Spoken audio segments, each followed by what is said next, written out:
年纪渐长的您，是否感到记忆力大不如前？家中正长身体的孩子，是不是总喊没胃口？别担心，今天我们就来讨论一味食补良方，就是吃鱼。常吃鱼更聪明，这句老话您一定不陌生吧？许多人热衷于补充各种营养品、保健药，其实与其吃补药，不如每周坚持吃几顿鱼来的简单有效。鱼肉鲜嫩易消化，富含优质蛋白质和对大脑极为友好的营养。对于想要补充营养的人来说，鱼绝对能排上前几名。然而，您知道吗？并不是所有鱼的营养价值都一样高。很多人吃鱼只盯着带鱼和禁鱼，认为它们平价又滋补，但事实上，营养价值最高的鱼另有其他选择。今天我们就深入探讨一下，哪4种鱼才是真正的营养王者，让您常吃健脑益智、健脾养胃。首先登场的是深海瑰宝三文鱼。三文鱼也就是鲑鱼，生活在寒冷纯净的深海水域，因其橙红色的肉质含丰富的油脂而闻名。它的营养价值可谓冠绝群鱼。每100克三文鱼含有约 2.5 克的 DHA 和 EPA， 差不多是带鱼的3倍。换句话说，如果您吃同样分量的三文鱼和带鱼，三文鱼能提供远远更多对大脑有益的 Omega-3。不仅如此，三文鱼还富含维生素 D 和优质蛋白，对骨骼健康和肌肉维持都有帮助。难怪营养学家们常说三文鱼是脑黄金鱼，对小孩发育和中老年人健脑都有奇效。近年来的科学研究也支持了鱼对大脑的好处。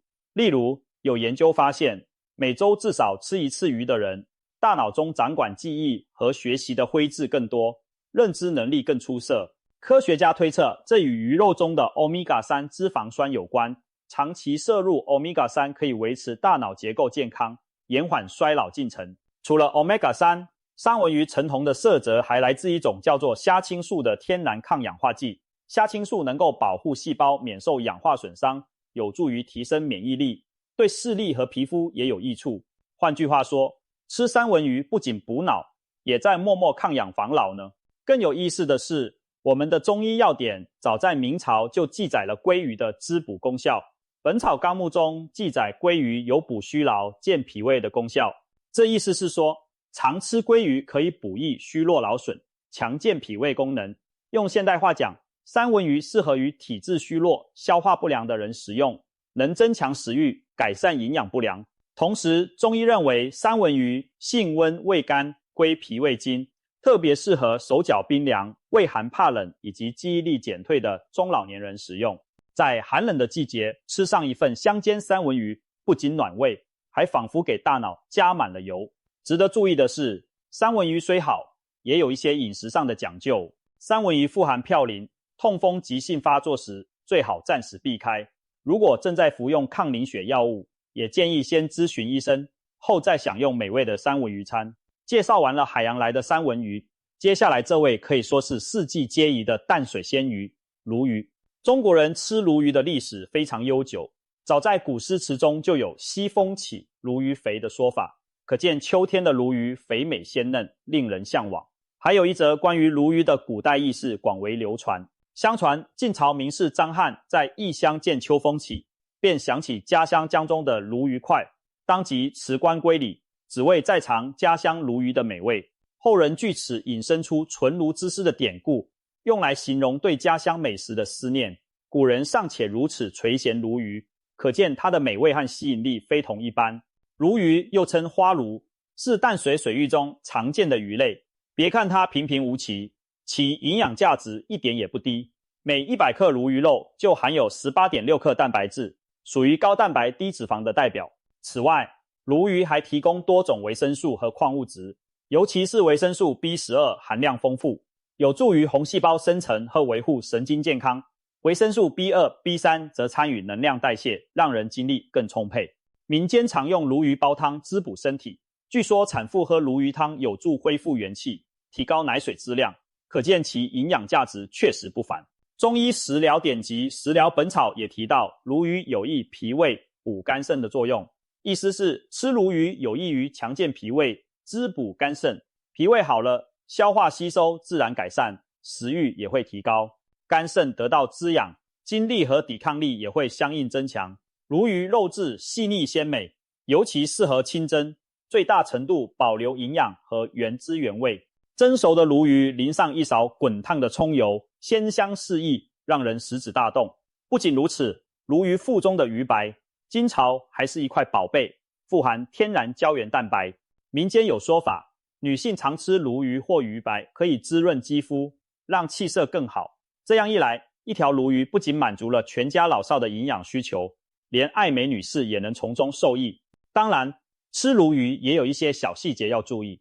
有些人皮肤容易过敏瘙痒，吃鲈鱼时要先少量尝试。另外，传统观念认为鱼类不要和奶酪等乳制品同食，以免影响消化。所以，如果您享用了清蒸鲈鱼，就不要马上喝牛奶或吃奶酪甜点了。总的来说，鲈鱼性平味甘，肉质细嫩，不管是老人、小孩还是孕妇，一年四季皆宜，都是调养脾胃、增强体质的好食材。第3位登场的营养明星是黄鱼，一种名副其实的海中黄金。黄鱼分为大黄鱼和小黄鱼，因全身金黄闪亮而得名，在中国沿海地区非常受欢迎。黄鱼不仅味道鲜美，而且营养丰富，被誉为黄金补品。其中一个突出的营养亮点就是硒元素。硒是人体必需的微量元素，具有抗氧化作用，能保护细胞、防衰老，还有助于增强免疫力。黄鱼的硒含量在鱼类中名列前茅，每100克黄鱼含有约42微克硒，差不多是鲫鱼的6倍。也就是说，吃同样重量的黄鱼，相当于摄入6倍于鲫鱼的硒。对于免疫力低下、经常疲倦或者生活在环境污染较重地区的人来说，适当补硒尤为重要。黄鱼无疑是种物美价廉的补硒食材。黄鱼还富含优质蛋白、维生素和其他矿物质，能全面补益身体。值得一提的是，黄鱼腹内的大鱼鳔，也就是鱼肚花胶，晒干后是名贵滋补品。花胶富含胶原蛋白和粘多糖，民间常用它煲汤给产妇或病后体虚的人进补，据说能滋阴养颜、强健筋骨，可见黄鱼浑身都是宝。中医认为黄鱼性平胃甘、入脾胃经，有健脾生胃、安神止泻的功效。简单说，常吃黄鱼能健旺脾胃之气，缓解食欲不振、消化不良，同时它还有安定神志的作用，有助于改善睡眠不佳、多梦易惊的状况。古代药典《海药本草》也记载黄鱼具有补中安五脏的作用。补中指补益中焦脾胃，安五脏则是安定五脏六腑，使身体各器官机能保持平衡。由此可见，在传统医学中，黄鱼被视为一种平补、温和的滋养食材，对体弱、胃口差、失眠的人尤其有益。在日常烹调中，黄鱼的做法多样且简单易行，最经典的莫过于红烧黄鱼。将黄鱼煎至两面金黄后，加上姜葱蒜和酱料慢炖，鱼肉酥嫩入味，汤汁鲜香浓郁，令人回味无穷。很多人喜欢在红烧黄鱼时加点豆腐，不仅提升风味，豆腐也能补充钙质，可谓营养加倍。需要提醒的是，患有哮喘或对海鲜易过敏的人吃黄鱼要适量，因为某些海产品可能诱发过敏反应或哮喘发作。另外，民间经验提到，吃鱼时不宜同时食用荞麦，两者搭配可能引起消化不良。所以如果晚餐吃了黄鱼，主食尽量不要选荞麦面，而换成米饭或其他谷物更为稳妥。最后压轴登场的是一位温和又营养的选手鳕鱼。鳕鱼生活在寒冷海域，是世界知名的经济鱼类，因肉质雪白细腻而有鳕鱼的美称。它最大的特点就是肉质极其细嫩，几乎没有腥味，而且几乎没有细刺。许多平日怕鱼腥味的人也能接受鳕鱼的味道。国外的餐厅里常用鳕鱼来制作炸鱼排等料理，不过油炸会增加脂肪和热量，不如清蒸、水煮来得健康。正因为如此，鳕鱼常被用作婴儿的辅食和老年人的滋补品，对牙口不好或者消化能力弱的人来说再合适不过了。营养方面，鳕鱼可一点不含糊，每100克鳕鱼肉含有高达 20.4 克的蛋白质，这在所有鱼类中都名列前茅。同时，鳕鱼脂肪含量很低，以不饱和脂肪为主，热量也低，是名副其实的高蛋白、低脂肪食品。难怪营养专家建议用鳕鱼这样的瘦鱼来替代部分红肉，可以降低饱和脂肪摄入，保护心血管健康。因为鳕鱼肉没有腥膻味，调味清淡，蒸煮就很好吃，不需要重油重盐，非常健康。说到鳕鱼，就不能不提鳕鱼肝油。许多50、60年代出生的长辈，小时候都被喂过1汤匙新鲜的鱼肝油，那正是从鳕鱼肝脏提取的营养精华。鳕鱼肝油富含维生素 A 和维生素 D， 是过去预防夜盲症和佝偻病的重要补充剂。中老年人适当补充维生素 A， 有助于维持视力，预防夜间视力下降。维生素 D 则可以促进钙吸收，预防骨质疏松。可以说，一条鳕鱼全身都是宝。鱼肉提供蛋白质含必需氨基酸，鱼肝富含维生素 A、D。对于刚开始添加辅食的宝宝来说，用鳕鱼肉蒸蛋是很好的选择。细嫩的蛋羹混合了鲜美的鱼泥，宝宝乐于接受，家长也不用担心鱼刺问题。一道小小的鳕鱼蒸蛋，就把孩子成长所需的蛋白质含脂溶性维生素都补齐了。当然，鳕鱼虽好，也有需要注意的地方。如果有人患有严重的肝脏疾病，如肝硬化，最好避免食用鳕鱼，因为高蛋白饮食对肝脏负担较大。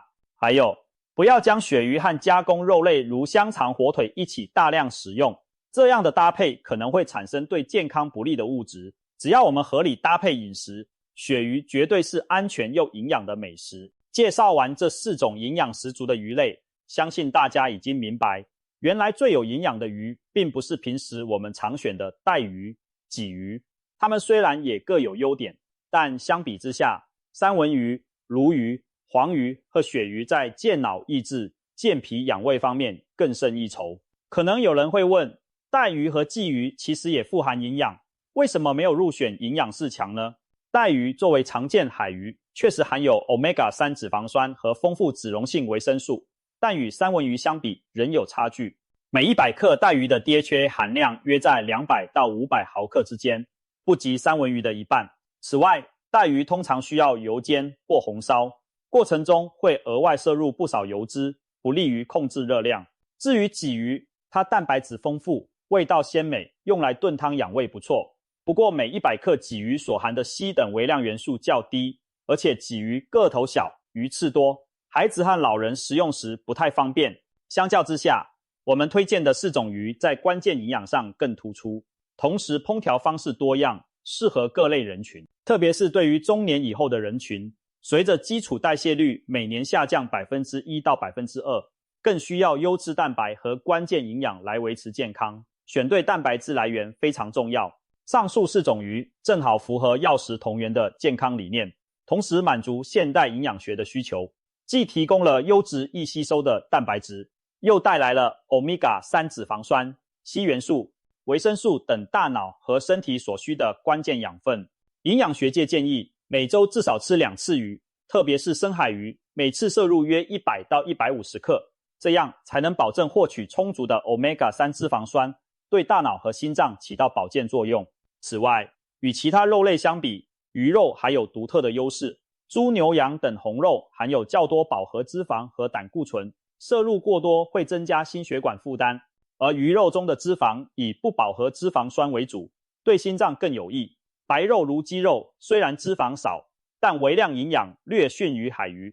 鱼类还提供碘、磷等元素，是预防甲状腺疾病和维持骨骼健康的重要来源。可以说，鱼集美味与健康于一身，在平衡膳食中扮演着不可替代的角色。当然，海洋中还有许多鱼类同样营养丰富，比如被称为水中人参的泥鳅，富含优质蛋白和铁、锌等元素，对贫血和体弱者有益。另外，秋刀鱼、沙丁鱼等小型海鱼 DHA 含量也很高，且经济实惠，是不错的替代选择。我们推荐以上4种鱼，是因为它们营养突出又易于获取，烹调方便。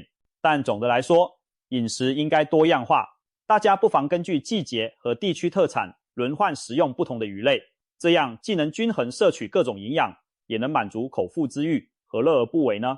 此外，吃鱼还需讲究食品安全，购买海鱼时尽量选择来自清洁海域、信誉良好的渠道，避免重金属污染严重的大型鱼类。购买养殖鱼也要挑选无公害养殖的产品，以免摄入抗生素等残留。处理鱼时要彻底煮熟煮透，杀灭可能存在的寄生虫。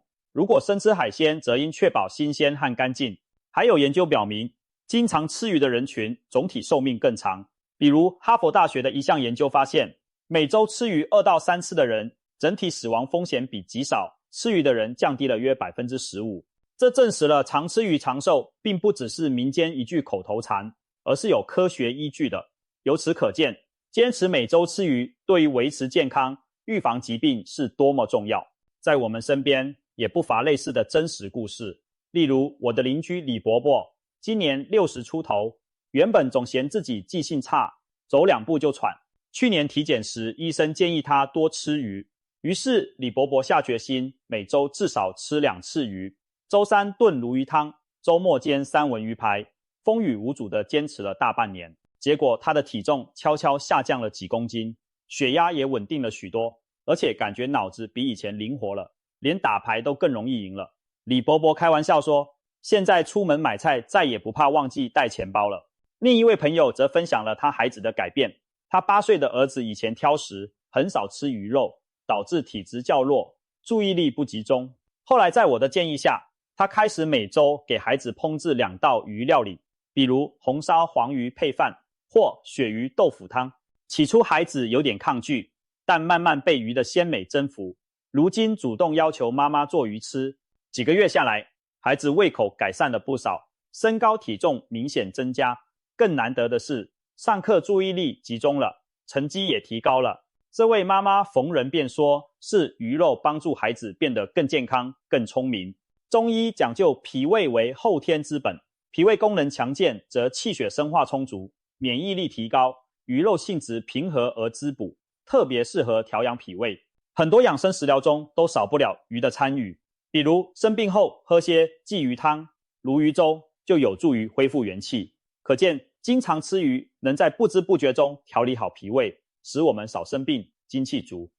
俗话说，最好的医生是食物，与其生病了再去找药，不如在平日里就通过饮食调养来强身健体，把药补不如食补的理念落实到餐桌上，我们就能享受到健康带来的红利。